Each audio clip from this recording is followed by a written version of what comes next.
一欢还没回来。是啊，这一欢姑娘还没有回来，我们要不要派人去找一找？不用找了，真是胡闹！我回来了，主子。没有，一欢姑娘，主子担心你的安全呢。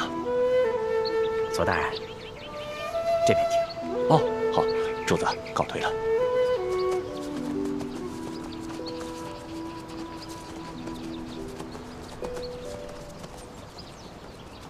龙小弟，你还生气啊？你不理我吗？你不理我，从现在开始呢，到山西有几百里路，那你打算一路上都不理我了吗？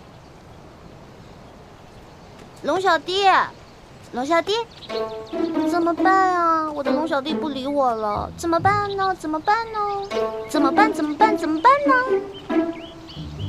那好吧，李一欢，你可知罪？ 奴婢知罪。那我问你，犯了什么罪啊？奴婢犯了贪吃罪、贪玩罪、贪杯罪。那你打算怎么赎罪啊？奴婢给主子唱首歌吧。如果主子笑了的话，就当原谅奴婢了，好不好？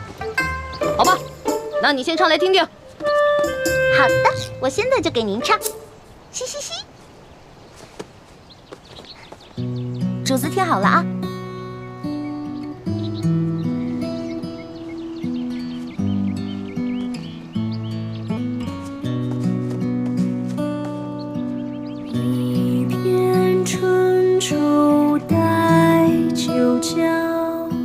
江上舟摇，楼上帘照。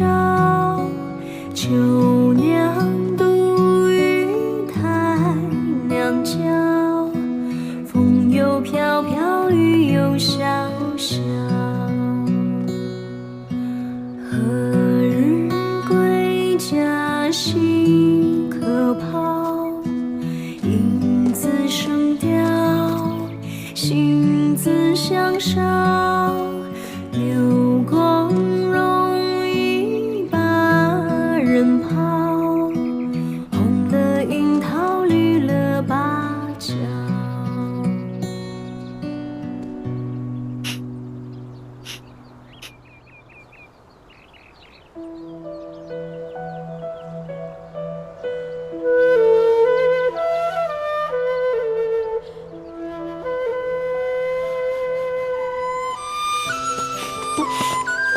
李欢，你给我听着，你以后要是再跳舞给别的男人看，或者让别的男人看到你除了脸和手以外的地方，我饶不了你。哦，知道了。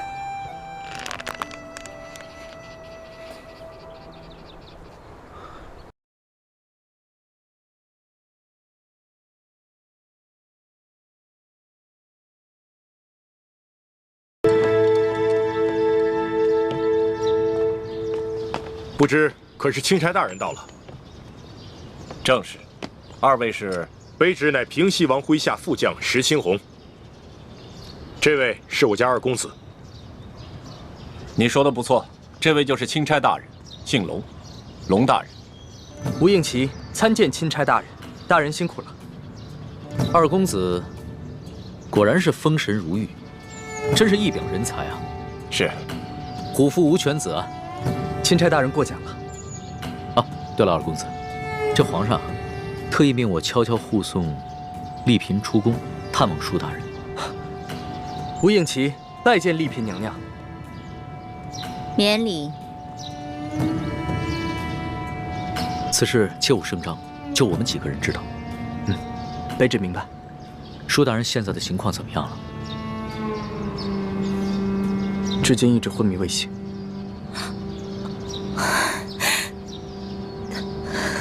丽嫔娘娘，别伤心了，说不定等会儿舒大人见到娘娘，就会醒过来了。秋官啊，你说这几个村民怎么会无缘无故的失踪了呢？而且这些剩下的村民皆是一些老弱病残，你说他们都去了哪儿了呢？要说他们杀了杨把总，是因为杨把总调戏了那个客商的婢女。 他们失手杀人再埋尸，这说得过去。可是为什么要带走那10几个村民呢？这不合乎情理啊！难不成他们是想将这些村民留作证人，将来去京城告御状不成？有这个可能。华阳村的梁老婆子一直都是个刺儿头。哎，你想啊，他儿子告状被咱们给弄死了，他孙子接着告，咱们给他发配关外，他能跟咱们善罢甘休吗？而且就这么巧，那几个客商就投宿在他家里，他肯定没少说咱们的坏话。说，还有脸说？消气。既然知道这个老婆子是个刁妇，为什么早不处理啊？留下如此之祸患？我哪知道啊？他一个老婆子风烛残年了，有上顿没下顿，能活几天呀？谁成想半路杀出个程咬金，跑出这么几个客商来。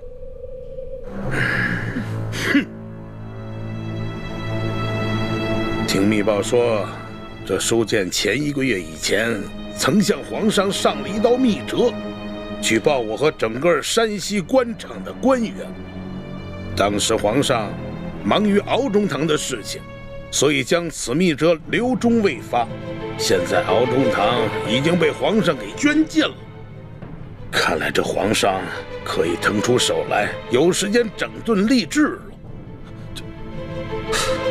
难不成那几个神秘的客商是来自京城的密使？什么？什么意思啊？什么意思啊？来干什么来了啊？你慌什么？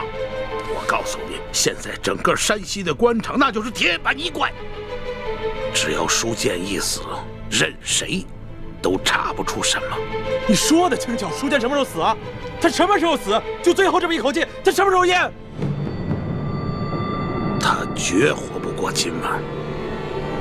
哦。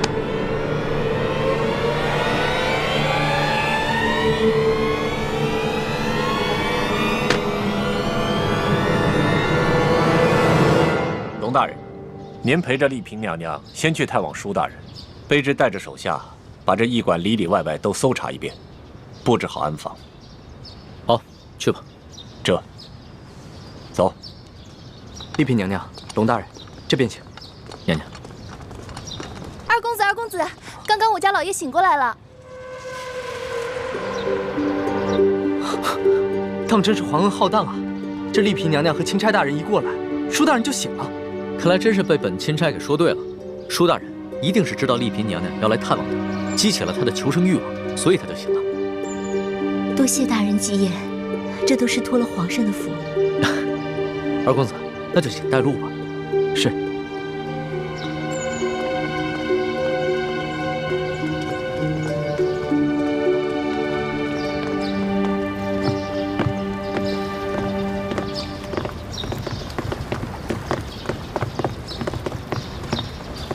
娘娘，舒大人就在这个房间养伤。哦，对了，皇上有一封密诏要我单独交给舒大人，有劳二公子先行回避一下。啊，好，那我等告退了。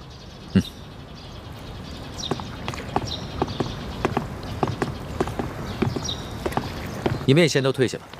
是。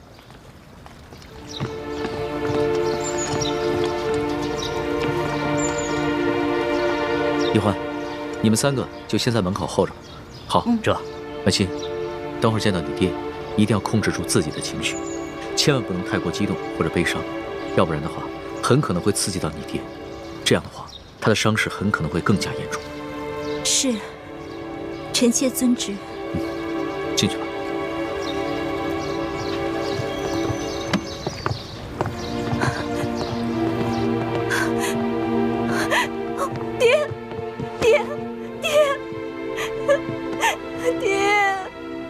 舒爱卿，舒爱卿，舒哥哥，怎么办啊？你说这书建会不会认出徐姐姐是贾某的？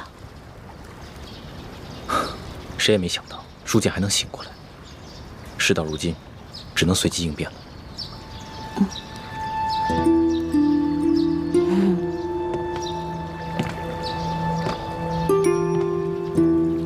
你们2个在悄悄商量什么？什么都没说。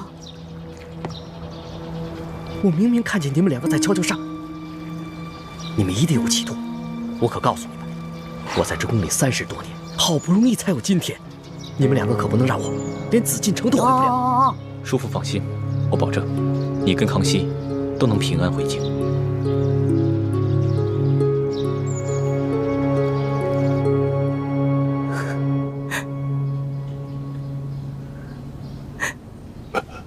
皇上，先别急着起来，安心躺着。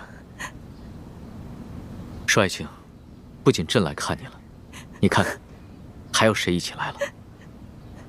爹，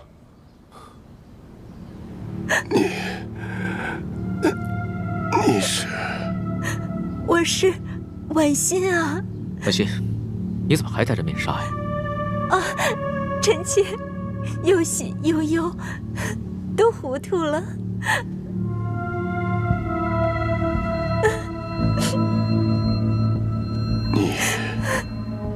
你是婉心？真的是婉心吗？你怎么来了？少爱卿，朕知道你只有这么一个女儿，所以啊，朕特意带她来一同探望你。临出宫前啊，朕已经封婉心为丽嫔了，入主永和宫。谢主隆恩。婉心啊，你既然封了嫔，你就是爹的主子了。从今天开始，不要再来看爹了，要好好的伺候皇上。婉心啊，你忘了刚刚朕怎么跟你说的？别老顾着哭啊！皇上，臣妾忍不住，臣妾忍不住。行了，那你先去一边稳定稳定心思，朕先和你爹说几句话。是。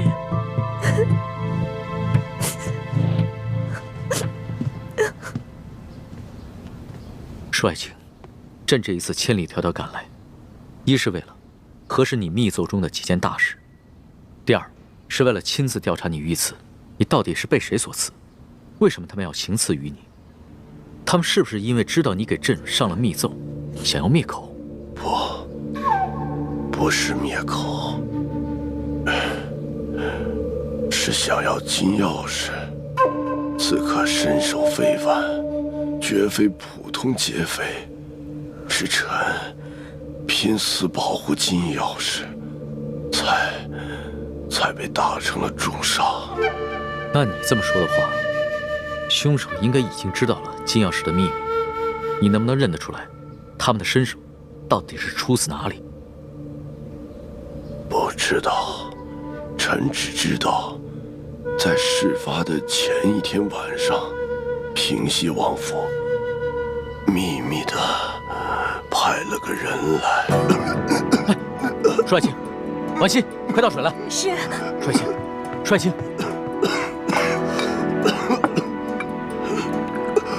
少爱卿，你先缓过这口气再说。爹，来，喝口水来，小心。再来一口。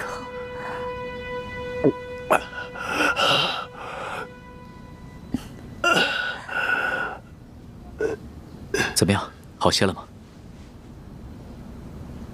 你刚刚说的平西王派谁来？派他来做什么？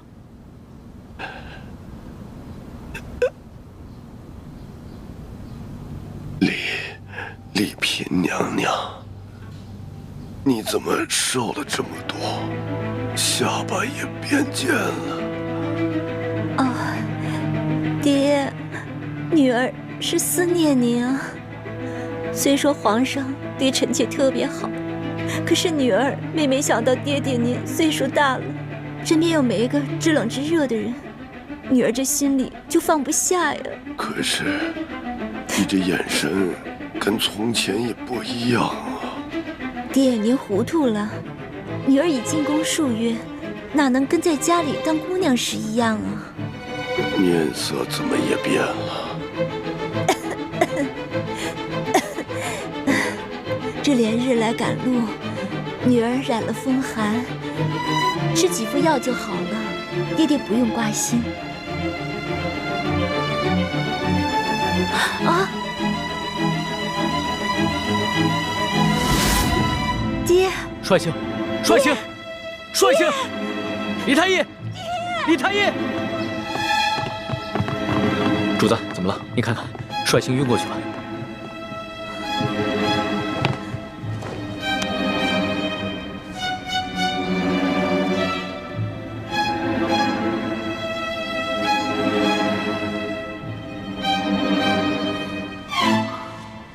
主子，舒大人的脉象很不好，只怕随时都可能。啊！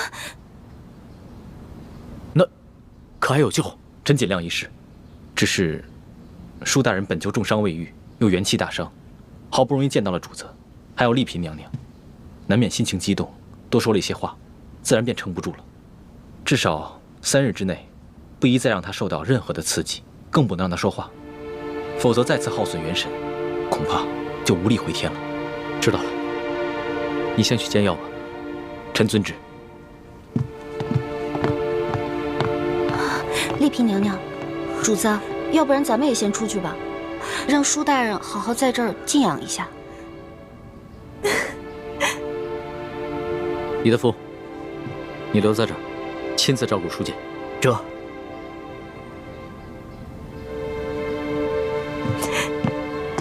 走吧。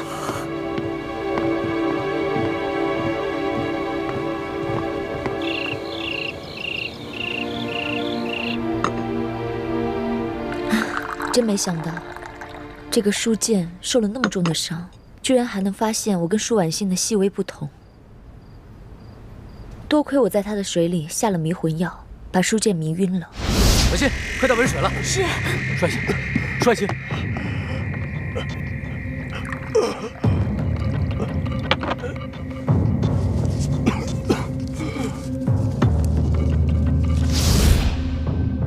否则，他再多盘问我几句，就算我能应付得过去，康熙啊，也还是会起疑心的。也不知道六师傅找到舒婉欣了没有？咱们两边都不能再出半点岔子了，否则倾城的身份就暴露了。只有我一个人暴露不要紧，万一康熙心思那么缜密，他会想咱们在宫中的点滴细节，就会把你们两个也怀疑上的。舒婉欣就交给六师傅了。至于这个舒剑，不能让他再醒过来了。你们什么意思啊？你要杀了舒剑啊？不行，我不同意。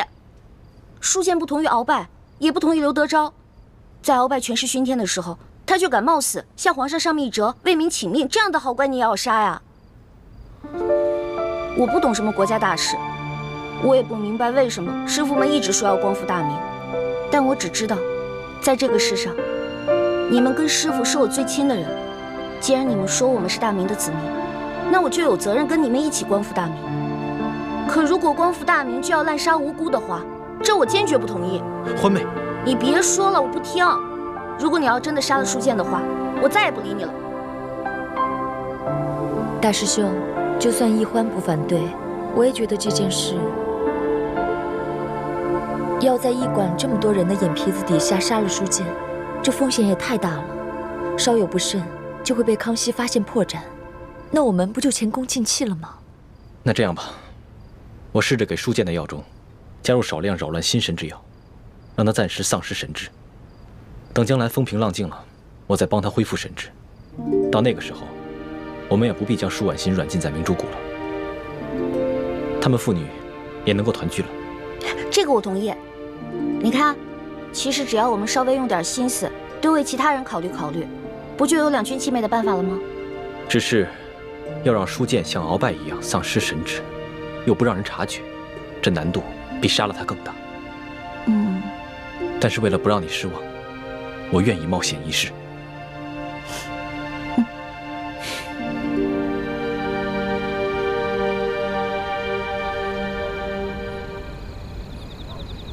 二公子，本钦差听舒大人说，就在案发的前一晚，平西王爷曾经派人来找过你。不错，事发前一晚，我父王确实派人来找过我，只因为我等刚出云南境内，就遭遇了一股劫匪，不仅我父王进贡的一些云南特产，还有一些值钱的财物，全都被劫匪给劫走了。哦，我父王十分震怒，所以就派人过来追问详情。我与石副将把情况禀报清楚之后，他们就返回滇都去复命了。怎么了？龙大人有什么疑问吗？啊，没有什么疑问，本钦差不过就是随口问问罢了。不知钦差大人还有别的要问的吗？没事。那卑职先行告退了。好。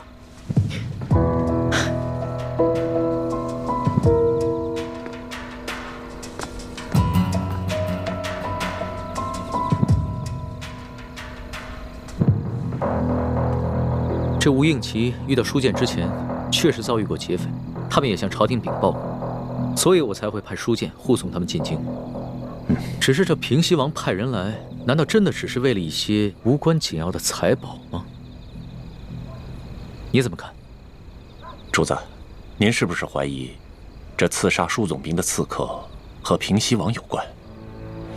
可是，如果这平西王早就知道这金钥匙的秘密，那何必先派自己的儿子把金钥匙送往京城，然后再派人半路去抢劫呢？那你觉得谁的嫌疑最大？奴才以为，这刘德昭可是鳌拜一手提拔的，鳌拜老奸巨猾，他会不会假意向皇上禀告这金钥匙的秘密，然后暗地里又派人悄悄地来劫呢？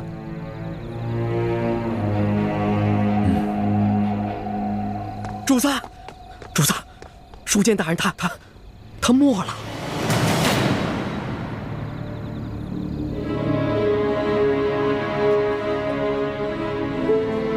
奴才一直听从主子的吩咐，守在书剑大人的房门外，就连一只苍蝇也不让飞进去。可是刚半夜的时候，奴才就腹内疼痛，我等不及换班的人来，就去了趟茅厕，前后才一盏茶的功夫。等我回来，舒大人他就……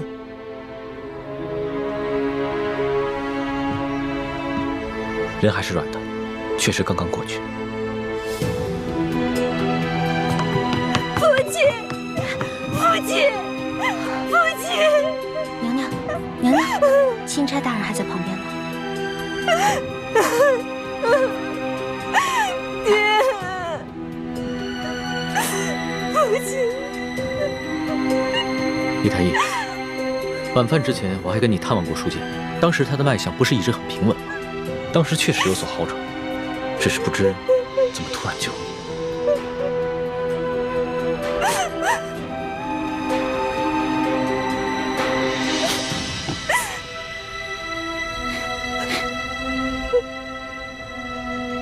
怎么了？有什么发现吗？舒大人身上有一股辽山参的味道，但是卑职所开的药方中并无此物。辽山参，此药有毒吗？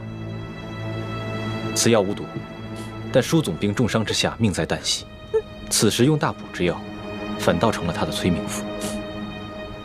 所以你的意思，舒大人是被毒死的，是吗？可以这么说。舒大人冒死为民请命，如果还有人毒害他，那这个人就是是非不分、丧心病狂了。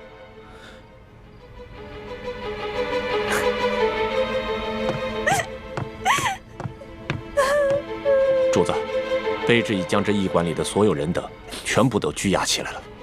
好，你先分别询问，只要是有可疑的人，全部都带到大厅来。待会儿我亲自审问。这。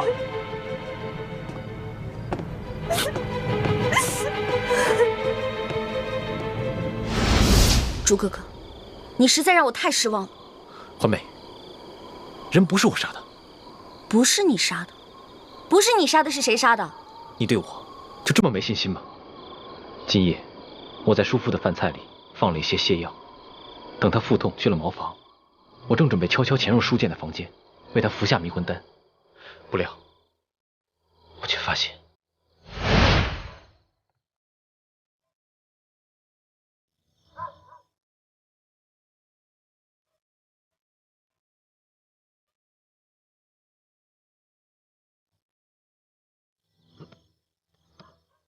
哦，肚子怎么这么疼啊？咋大家换班的人怎么还不来呀？哎呦，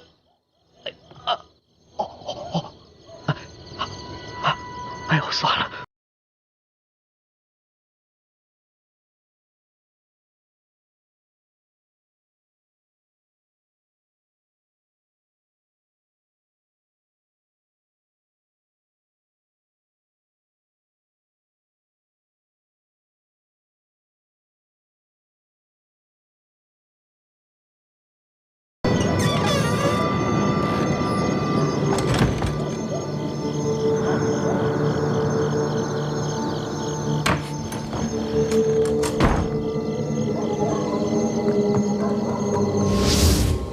你是说有人抢在你之前杀了书剑？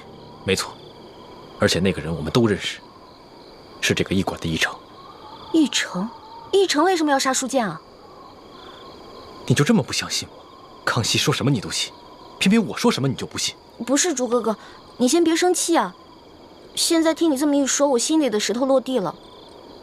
知道吗？如果你为了光复大明，变成了心狠手辣、不择手段的人，那样我会很难过、很失望的。你放心，光复大明是我一生的责任，我无法逃避，只能全力以赴。但是在我心里，永远把你放在最重要的位置。你的朱哥哥宁愿死，也绝不会让你失望，让你憎恨。朱哥哥，你能不能别这样看着我呀？你跟我说的这些话让我觉得压力特别大。你不要觉得有压力，这是我对你的心。至于你对我的心，都听凭你的意愿，我绝不勉强。你说那个驿丞为什么要杀书剑啊？早不杀晚不杀，偏偏这个时候杀他。我也不知道。康熙已经命索额图挨个审问所有的人。我虽然没有办法出面拆穿驿丞，但这个小小的驿馆，早就被索额图所带领的大内侍卫在暗中包围，外人根本无法进入。要想查出在夜间行迹可疑之人，并非难事。糟了，这樊姐姐、叶哥哥还在驿馆当中呢，他们会不会被索额图当成疑凶啊？小师妹，我们没事，放心吧。叶哥哥，没事就好。小师妹，大师兄，我们又见面了。叶师弟，你送给欢妹的金手镯很好看，我替她谢谢你。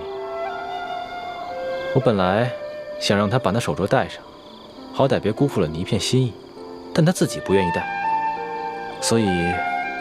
叶哥哥，我现在的身份是钦差大臣的丫鬟，所以我身上不能带贵重的东西。不过你放心吧，我把那个金手镯已经好好的收藏起来了。不戴就不戴吧，收好就行了。大师兄，索额图已经找我们问过话了，有吴应奇作保，他也不敢为难我们。那就好。如果不出所料的话，康熙应该很快就会查出是驿丞下的毒。不，真正毒死书剑的不是驿丞。书剑伤情好转，肯定是吴应奇和石青红不愿意看到的。而正巧师姐的房间就在石青红和吴应奇的对面，所以今天晚上我也让师姐多留意一点他们那边的动静。我一直观察着对面的房间，结果发现石青红悄悄从房间溜去。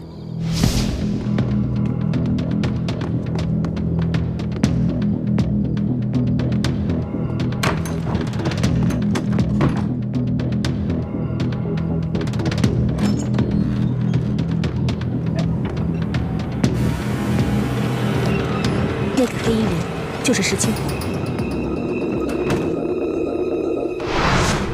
难道今晚潜入书剑房间的，除了我跟驿丞，还有石青红？没错。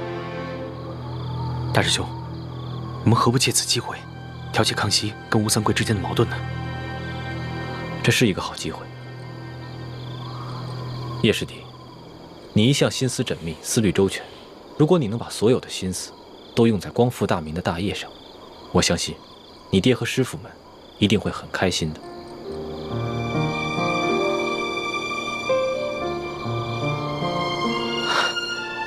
我知道了，大师兄，我一定会抛弃杂念，一心光复大明大业。好，但愿你能说到做到。啊，此处不是说话之地。索额图已经将驿馆的人通通绑起来，等着康熙亲自审问了。我和叶师弟也得赶紧先回房间了，你们也快点去听审吧。好，注意安全。走，注意安全啊！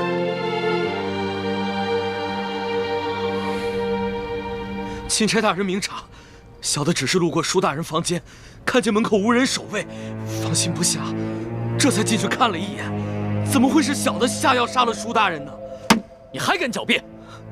本官已经问得清清楚楚，李太医开的药方中根本就没有疗山参。药铺的伙计也已经证实，今天下午你确实去买过这种药。驿馆的人也看到你夜晚之时悄悄进过厨房。大人饶命！大人，小的是看着舒大人近日身子虚弱，想帮他进补，小的也不知道这补药居然还会杀人呢。到了现在你还敢抵赖？真的以为本官好欺骗是吧？你一个小小的驿丞，怎么会有胆子谋杀朝廷命官？肯定是有幕后主使。你最好从实给我招来，说不定我还能留你一命。回禀大人，小的冤枉。小的在药里面确实放了疗山参，但舒大人却非死于小人之手。今晚，小的端着药碗去给舒大人送药。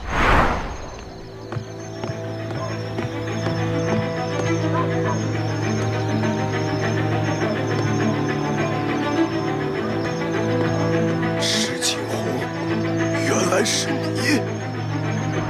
真正的凶手跟小人一样，是用疗山参杀人。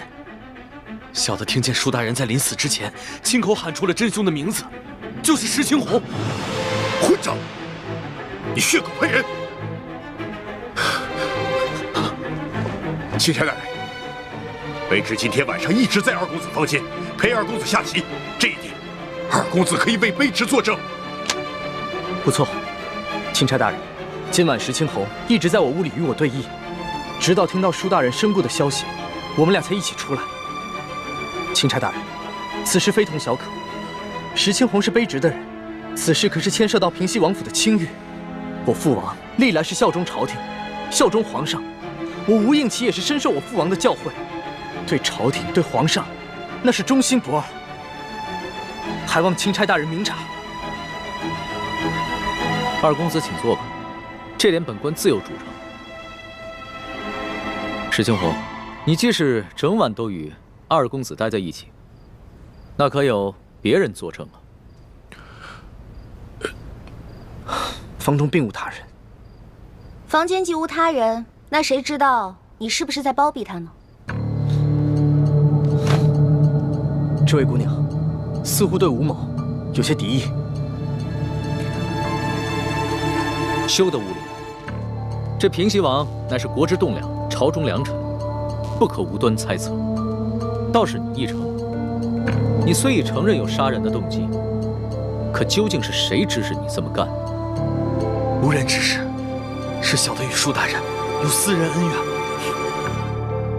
舒大人官拜三品，你一介小小驿丞，恐怕连给舒大人提鞋都轮不上，何来私人恩怨之说呀？不瞒大人，舒大人曾经因为小事给了小的一马鞭，小的就此怀恨在心。但舒大人确实不是小的杀的，还望大人好好审问石青红。够了！我平西王府与你素昧平生，你为何硬要将这屎盆子扣在我平西王府头上？小的确实亲耳听见舒大人临死的时候说的是你的名字，小人没有撒谎。你石青红，不得鲁莽。钦差大人自有公道。驿丞，你本就是一个小小的驿丞，哪有胆子谋害朝廷命官？你最好老老实实的说出你的幕后主使，要不然的话，很可能会罪加一等，连累你的家人。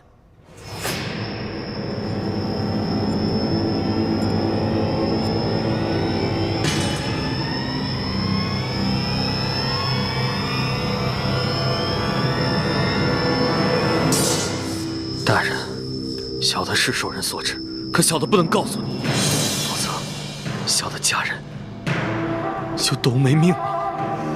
小的有罪，可他们是无辜的。大人，就让小的以死谢罪吧。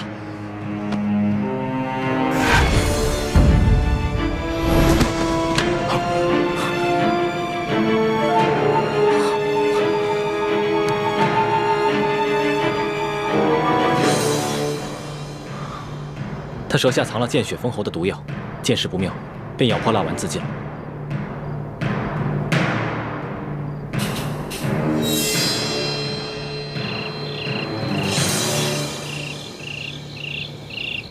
今天晚上我看见的人是奕成，但是抢在奕成前面的是石青红。看来想对书剑不利的，应该有3路人马。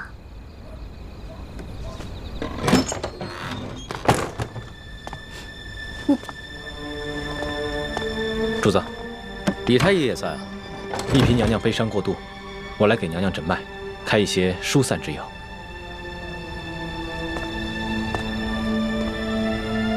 婉心啊，你不要太过伤心了。你爹虽然去了，但是我会照顾你一辈子的。至于你爹的后事，你要是有什么想法，就尽管提出来。臣妾是没侥幸，一切但凭主子裁夺。行。那我决定明日一早就护送你爹的灵柩回太原府。虽然这宫里规定，这后宫的嫔妃不能因为娘家的丧事披麻戴孝，但是这是宫外，朕特许你穿素衣，以尽孝道。等回了宫以后，朕再追封你爹为从一品，以慰你爹的在天之灵。谢主子隆恩。哎，龙小弟，你可得为娘娘的爹报仇才是。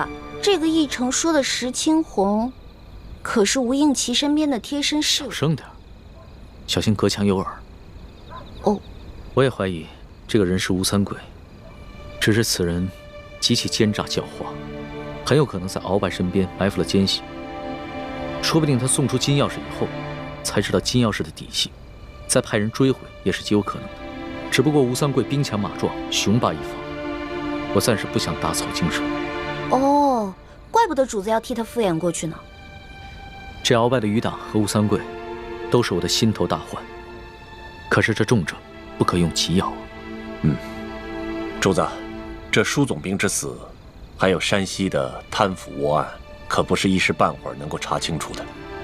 这为了安全起见，不如主子您早些回京吧，然后由奴才陪着丽嫔娘娘一起护送舒总兵的灵柩返乡，可好啊？索大人所言极是，主子还是早点回京吧。行了，我知道你们担心我的安危，但是这次出宫以来，所见到的事情简直闻所未闻。纸上得来终觉前，我还是想在这山西多待几天，多体察一下民情。可是主子，现在这情况实在是太复杂了，这万一出现什么意外，奴才怕是担当不起啊。身为天子，最大的威胁不是一些宵小之徒的暗杀，而是没有能力治理好这个国家，让百姓天天盼着你死。我不可能一辈子都待在深宫里面，仅凭折子来治理天下。虽然在这儿体察民情会冒一些风险，但是既是值得，也是应当。龙小弟，说得好，我支持你。以后无论你做出什么决定，我这个老大都会拼命保护你的。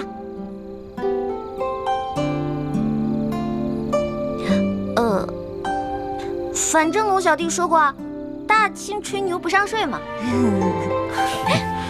老大，你虽然力有不逮，但其心可嘉。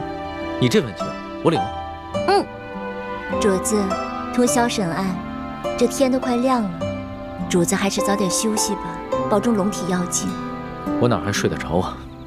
天一亮，我们就出发吧。这，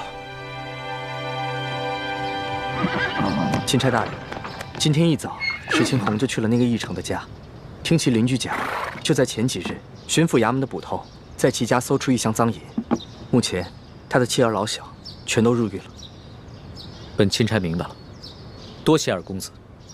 钦差大人，我无视父子，无论是对皇上还是对朝廷，那都是忠心不二。还望钦差大人回到宫中，在皇上面前多多美言。那是自然，只不过这未被盗的永历帝遗物，就有了二公子继续送往京城。咱们就此别过，后会有期。后会有期。大人，请上马。上。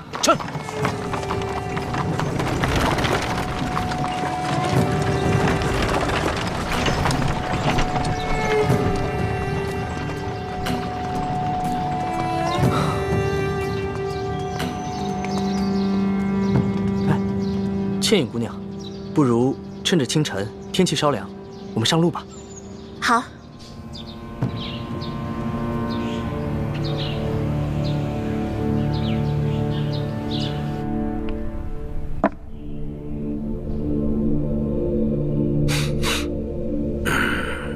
这钦差大人叫龙三，这满朝的官员之中，哪儿来的这号人物啊？这龙大人一行十分低调，一直身着便衣，从不惊动地方官府。一入驿馆，便屏退左右，要与书剑密谈。书剑因伤，未说几句便昏迷过去。驿丞原想在夜里投毒，结果了书剑，可没想到被平西王府的人抢了先。龙大人不敢得罪平西王，所以就把责任全都推给了驿丞，逼着他说出幕后的主使。哼，这不是自己给自己找麻烦吗？啊！本来这书剑御赐与我们没有一文钱的关系呀。本想着这次可以除却我这眼中钉，现在可倒好，这屎盆子全都扣到咱们自己脑袋上了。大人，驿丞知道自己把事情办砸了，怕连累妻儿老小，已经服毒自尽，并未供出大人。我告诉你，若是此时深查的话，那还查不出来这驿丞的一家老小是咱们抓的。这龙大人一看还不明白，现在急也没什么用了。依我看呢，咱们只能是一口咬定，这驿丞的妻儿老小是窝藏赃款，咱们是秉公办案，只要不让这个钦差找到证据证明书剑的死跟驿丞有关，那他就根本奈何不了咱们。但愿吧，但愿这个钦差大臣跟以往是一样的，是一个懂规矩、好说话的。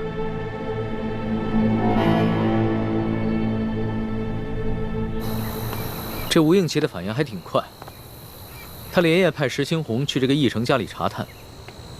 据他的意思，这个驿丞应该是受了山西巡抚刘德昭的胁迫，所以才会铤而走险，毒害书剑。主子，你可千万不能相信吴应奇的话，这事儿分明是吴三桂跟刘德昭两路人马都想刺杀舒总兵。这刘德昭想杀舒总兵，肯定是认为舒总兵手里有他的什么把柄，而劫走金钥匙刺杀舒总兵的人，肯定就是吴三桂那批人马喽。放心吧，我心里有数。龙小弟，你一会儿别骑马了，骑马太辛苦，你还是上车来吧。那可不行，我现在的身份是钦差大臣，怎么可以跟丽嫔同坐一辆马车呢？再说了，这驿馆的风声闹得那么大，肯定已经传出去了。要是我的身份也暴露的话，那可就真的危险了。咱们先把晚饭好。行，这就差不多了。这给你。马上就好。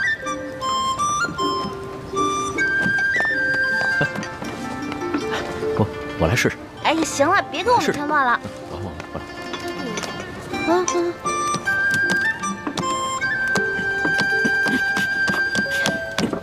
哎呦，行了吧你？你这样揉，灾民到晚上都吃不着。哪有你这样揉面的？那是这样揉，这样揉的，不是这样揉。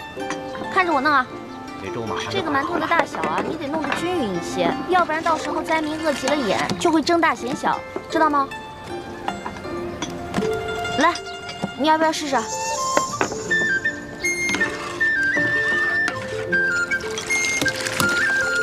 得了，慢点了。大家来排队了，吃粥拿馒头啦！每人一个馒头，1碗粥。别急啊，来这边拿馒头。排队啦！来，你拿啊，拿好，拿着小心烫，小心点啊。拿着，每个人都有份啊，不要急。来，拿好。给。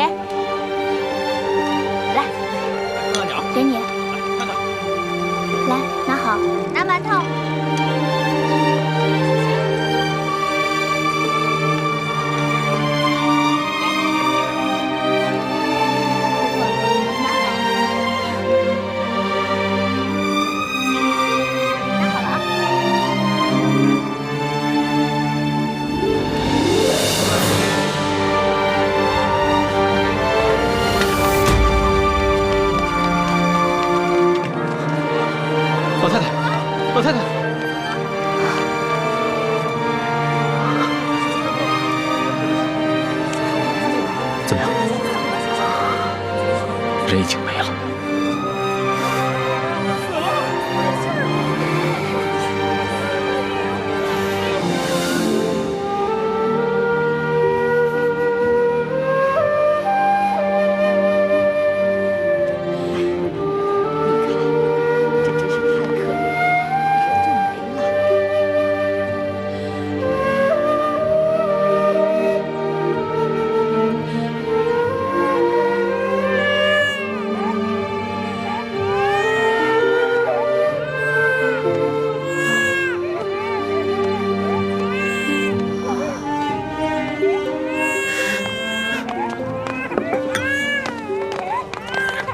大嫂，快喝点粥。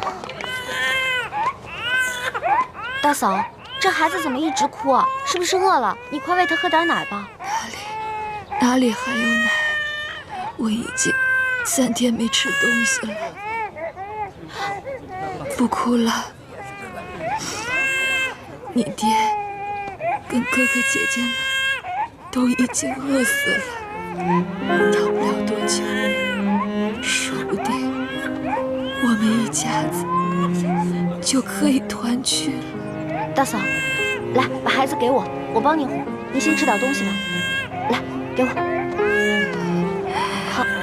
哎呦，哦，乖，不哭了啊。谢谢小哥了。大嫂，粥太烫了，先吃个馒头吧。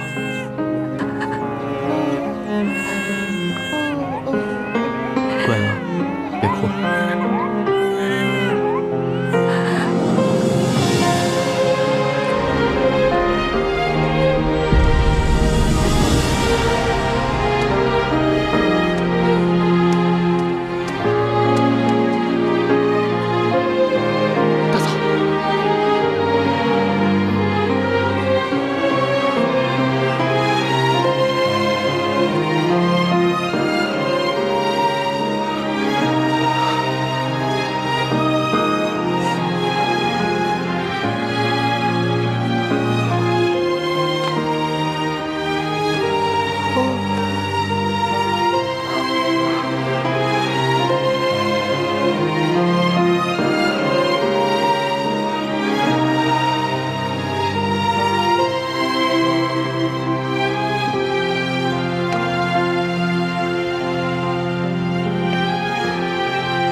水干了，上面有人，交钱吧。哎，拿下！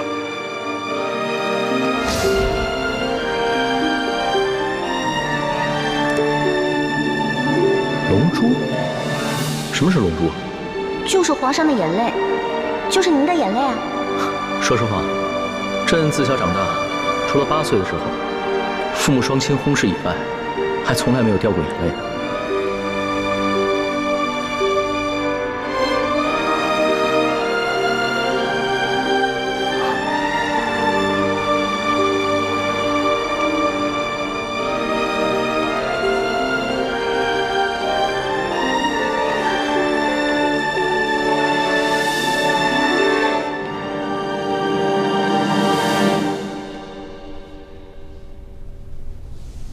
让管家找个奶娘，好好把她养着，好好把她抚养成人。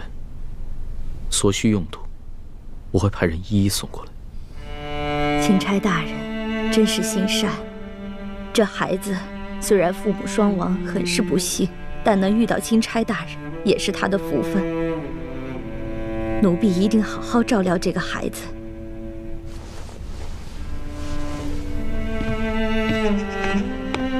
这索大人还得有10日才能把兵给调回来，每迟上1日，不知道饿死多少人，酿成多少人间悲剧了。据我打探的消息，现在每天都有成百上千的灾民涌进太原城，每天都要饿死好几10个，官府来不及掩埋尸体，只能把尸体集中到城外，一把火烧了。龙小弟，我们真的还要再等上10日吗？这10日不知道饿死多少人了。要不然这样吧，我们干脆一不做二不休，我们去把那些私吞的官银官粮全都劫出来，发给老百姓。欢妹，大清律例，抢劫官银官粮可是死罪，诛九族的。师叔姑娘，就算是在宫外，但这种混话也是不能随便说的。哦，主子，欢妹从小就冲动任性，说话不知轻重，请主子恕罪。今儿个我也冲动任性一回，去把刘德昭他们私吞的官银官粮劫出来。当真？你这个皇上带头抢劫官府啊？对，但是我们要想一个万全的计策，不劫则已，一劫必中。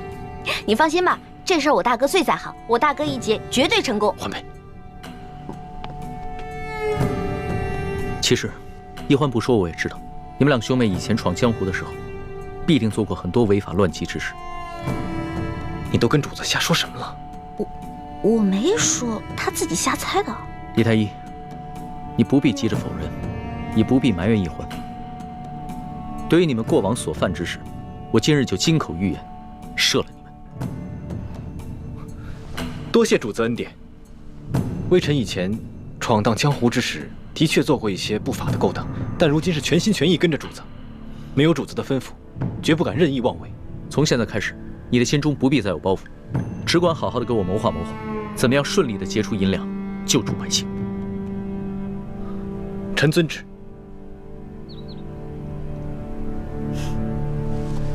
建清，你今日怎么如此糊涂啊？你居然敢答应帮着皇上打劫官府，你这就等于是默认了你们过去是打劫官府的盗贼，知道吗？一欢就是这样，总是说漏嘴，一点分寸都没有。不过这样也好，这么一来，康熙只会把我们当作是一般行侠仗义的江湖盗匪，反而不会疑心别的。那你们也不该真的去打劫官府啊，万一出了什么意外怎么办？康熙都这么说了，我能不做吗？我自会把一切安排妥当。如果真的出了什么意外的话，大不了放弃行动。劫不到粮食跟银子，我跟欢妹自有办法脱身，叔父不必担心。你们呐，毕竟还是太年轻，不了解皇上的心思。此时纵然成功解了皇上的燃眉之急，他或许此时赏识你，可是等他冷静下来，他又会觉得你目无法纪，不易控制，到时候又会对你们生出排斥防范之心。多谢叔父提醒。叔父说的这些，侄儿心里何尝不明白。但是这次行动若能顺利完成，就能解救诸多灾民，我也顾不了那么多了。可是如此一来，你跟易欢的处境就十分危险，我也危险呐。叔父，你如今有钱有势，吃腻了山珍海味，所以你不再关心那些挣扎在生死线上的灾民。可你难道忘了吗？当年跟我爹在死尸堆里找食物的惨状。你当年但凡有3寸宽的活路，又何至于进宫当太监？这次行动，如果真的能解救这些灾民，我们能避免多少这样的悲剧发生，也算是做了一件好事，不是吗？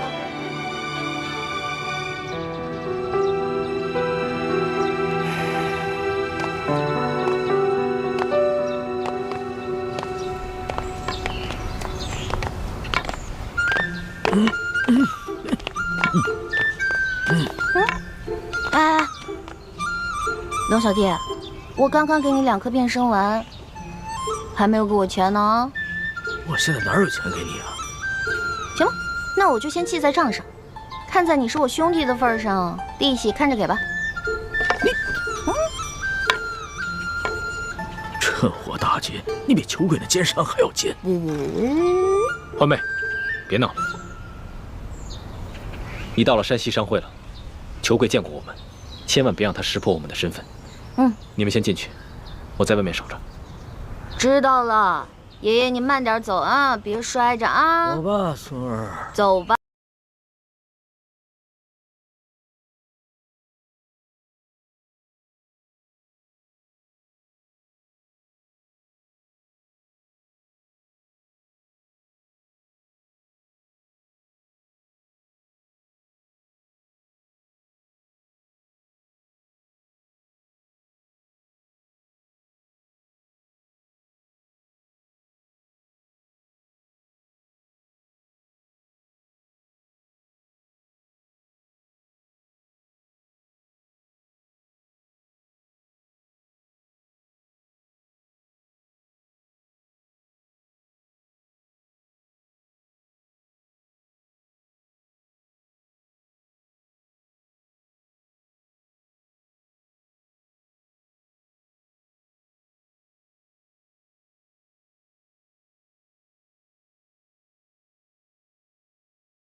粮食分给灾民。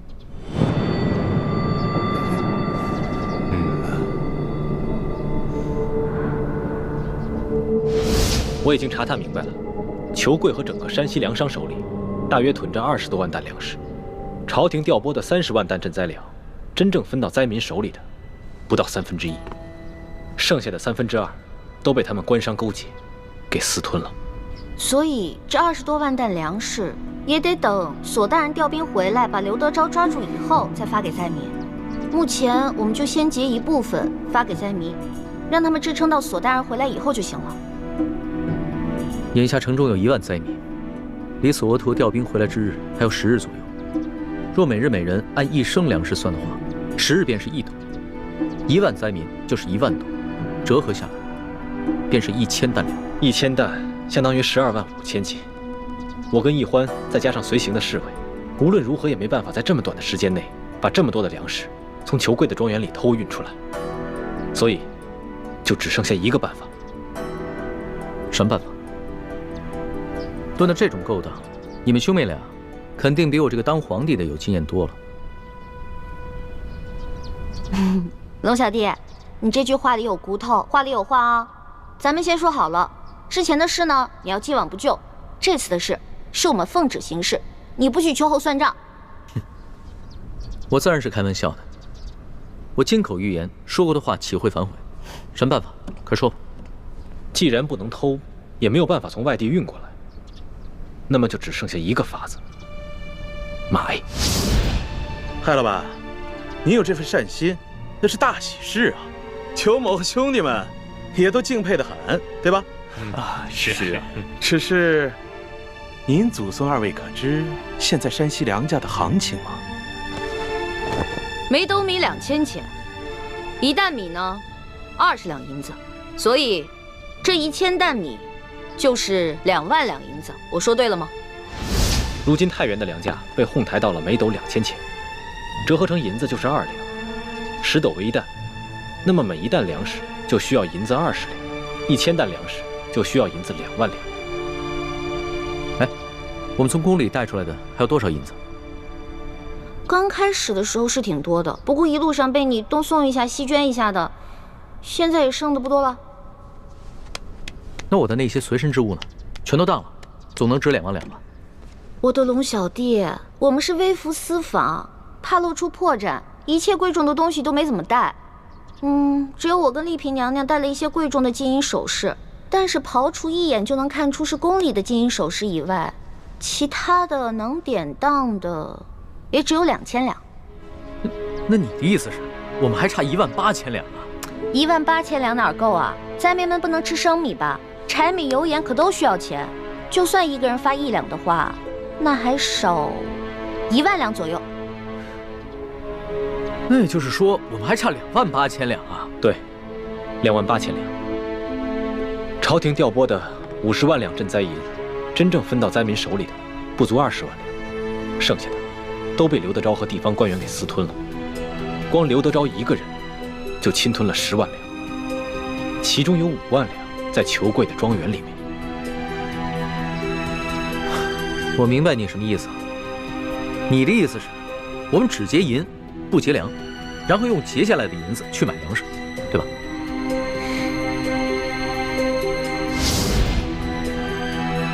艾老板，裘某还要问一句：你真愿意花2万两银子给那些灾民吗？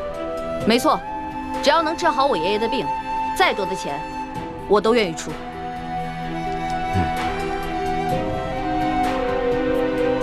好，艾老板，真是财大气粗啊！不过如今是非常时期，咱们商会做买卖有个规矩，只收现银，您看呢？孙儿啊，这裘老板是不相信咱们艾家的实力，把咱们带的现银拿上来给他瞧瞧。是爷爷，请各位稍等一下，抬进来吧。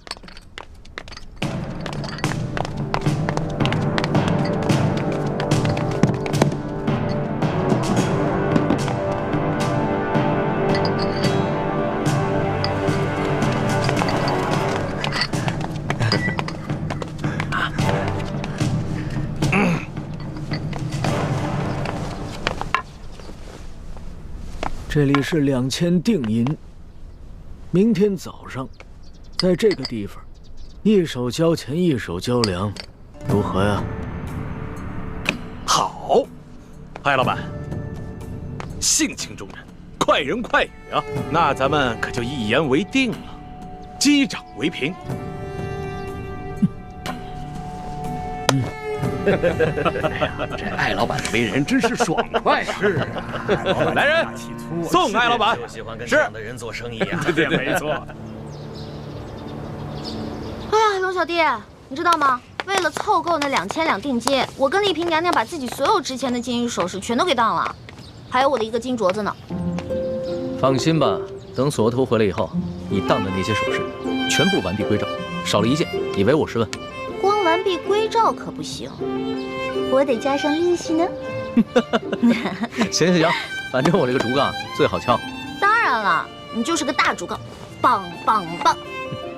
欢妹，别闹了，让主子先回房间休息吧。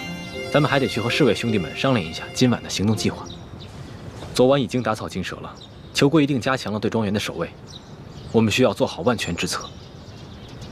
不用了，我不累。我跟你们一起好好谋划谋划。今天晚上啊，这个行动我一起参与。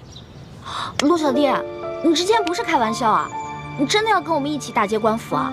你可是皇上。我看起来很像开玩笑的样子吗？皇上，这样太危险了。危险？我自幼父母双亡，8岁登基，哪一天不是在危险之中度过的？就像上次擒拿鳌拜一样，那不也是在冒险吗？其实我跟你们一样，也渴望冒险，渴望刺激，只不过身在禁宫不得自由罢了。再说了，这一回可能是我这辈子唯一一次当侠盗的机会，我可不能就这么错过。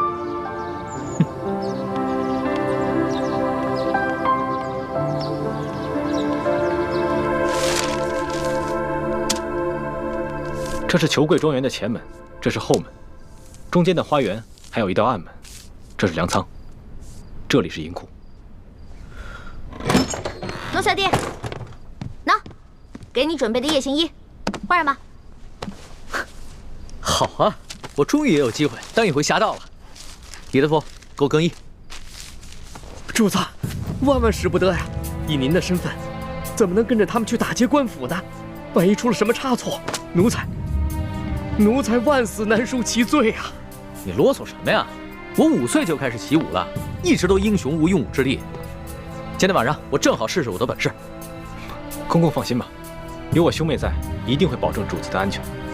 如果真的出了什么意外的话，大不了我们放弃此次行动，绝对不会置主子于险境的。李太医，你这话说得轻松，那裘贵庄园内机关重重，你凭什么保证主子万无一失？再说了，要是给太皇太后知道了，你们居然怂恿皇上打劫官府，而我又未能劝阻，那咱们所有人都要人头落地。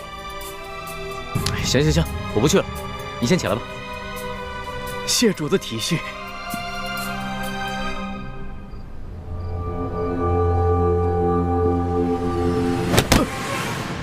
得罪了李公公。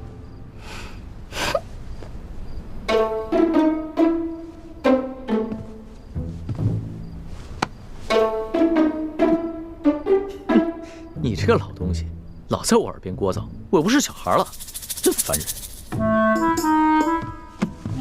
李公公，暂且在这里好好休息吧，我们速去速回。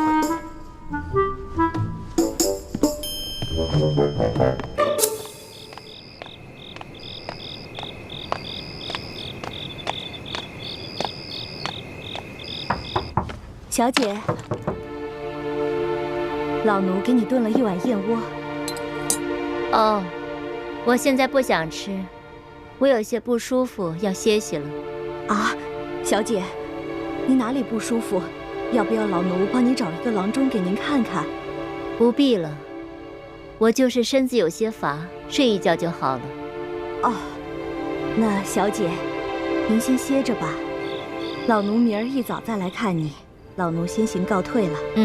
你下去吧。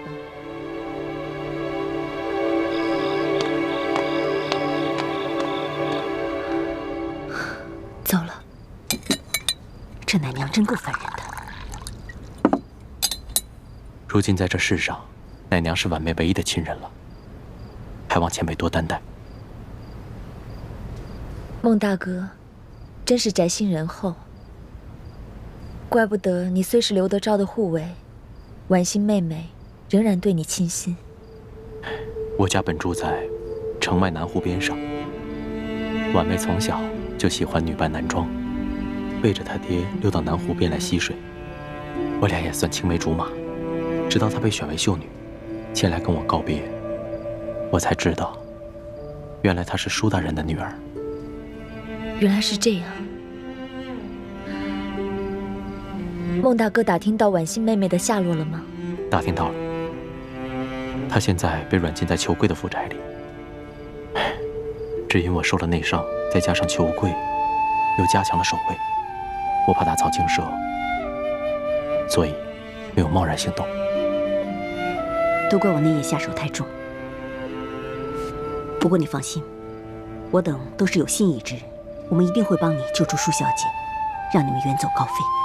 多谢前辈，不打不相识。前辈不必挂怀。如今裘贵一心只想着把婉妹献给刘德昭，而刘德昭眼下一门心思要对付钦差大人，所以婉妹暂时是安全的。我先帮着你们把裘贵私吞的官银给劫了，先救了那些灾民再说。好，这次我们能否顺利地劫走裘贵私藏的官银，就全靠你了。在下一定全力配合。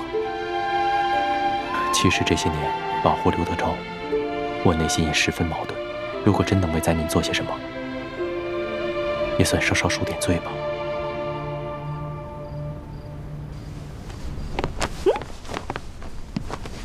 哇，罗小弟，你穿上这身衣服太逗了，比你平时穿龙袍有意思多了。你看看，是吧？我也觉得挺新鲜的。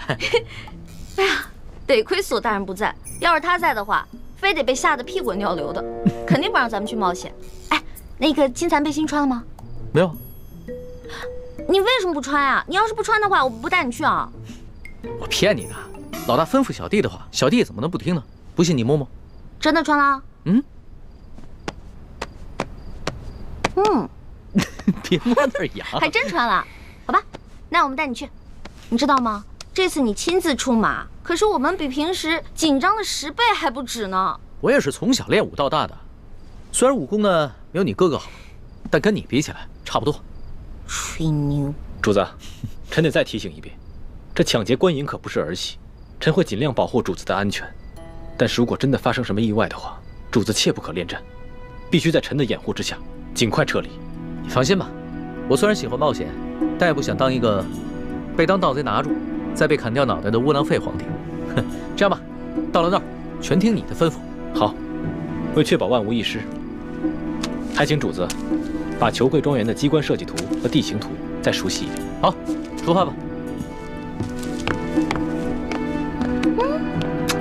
这个龙小弟平时挺老成的，今天那么任性，难道是受了我的影响？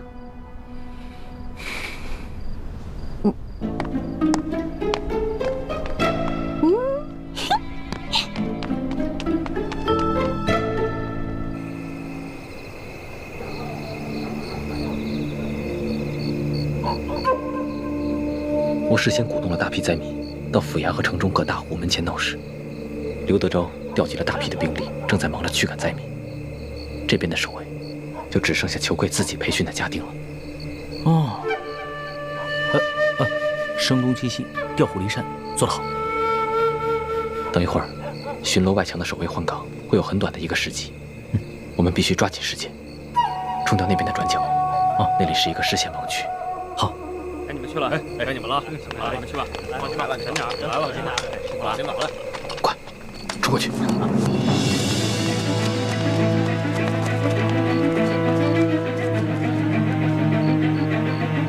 龙小弟，紧张吗？紧张，但是好刺激啊！江洋大盗还挺好玩。带上。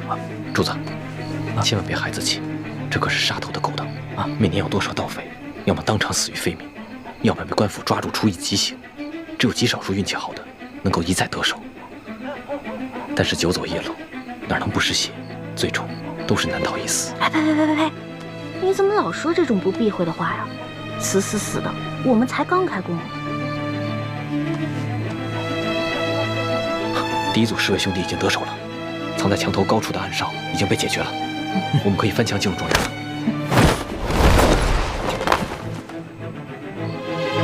你们在这等着，我去探探。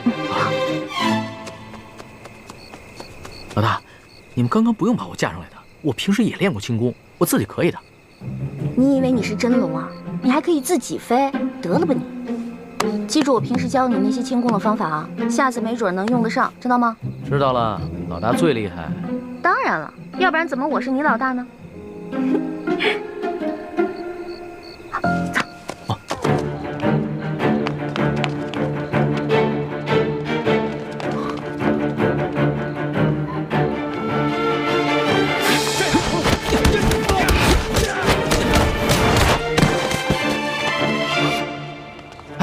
我怎么觉得浑身有点痒啊？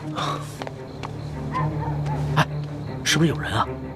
主子别担心，他们是咱们从宫里带出来的侍卫，这2个是第2组。主子，我先带他们去解决守在银库门口的几条狗。欢梅，你带着主子来银库来跟我会合。路径图都记清楚了吗？当然了。这庄园的路径其实是一个迷魂阵，千万不要走错了。看不起我啊？不可大意，你自己走差了不要紧，以你的轻功自然能够脱身，可是主子就危险了。我是老大，我肯定能保护好我的龙小弟的啊！你们小心一点，我先走了。